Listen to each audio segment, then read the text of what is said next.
Ada seseorang miskin, punya anak sekian, beberapa orang. Ini kisah-kisah salafus saleh dulu.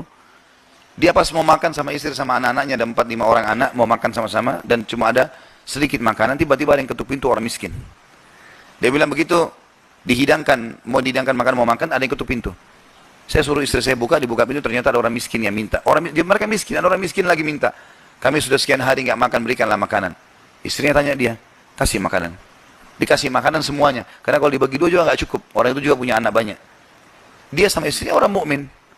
Berjalan waktu beberapa saat, selain kalau kita mungkin berapa jam, kelaparan semuanya. Anak-anak lapar, dia lapar, istrinya lapar. Tengah malam nih. Ya, kalau kita sekarang di awal malam, jam 12 malam gitu.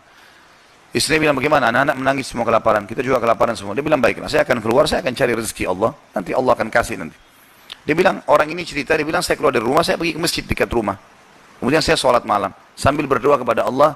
Dan kalimatnya, saking manjanya sama Allah mengatakan, ya Allah, sesungguhnya engkau tahu, kalau saya dan istri saya dan anak-anak saya kelaparan malam ini. Jadi bahasanya semua dirincikan, minta kepada Allah pada hal-hal yang kecil pun, minta makanan kepada Allah.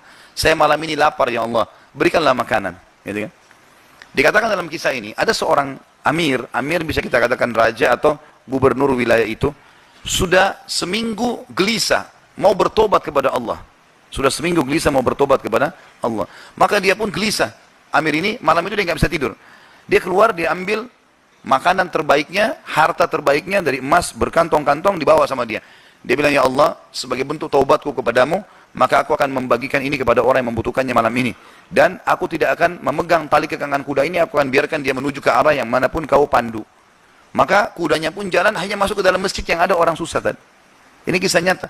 Pada saat masuk, dia bilang, Amir ini bilang, saya tidak tahu kenapa kuda saya ke sini. Tapi ini rumahnya Allah. Pasti ada sesuatu. Dia bilang, saya turun dari kuda, saya masuk, saya temukan orang itu lagi berdoa. Dan doanya minta makanan.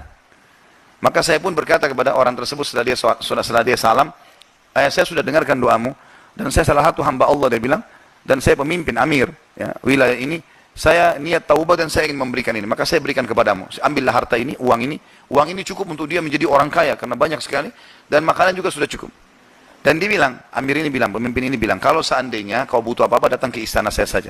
Jawaban orang itu di depan raja tadi, pemimpin wilayah ini, dia bilang, kalaupun saya butuh, saya tidak akan datang kepada anda, tapi saya akan datang kepada Tuhan anda dan Tuhan saya Allah yang telah membuat anda datang malam ini membawakan makanan.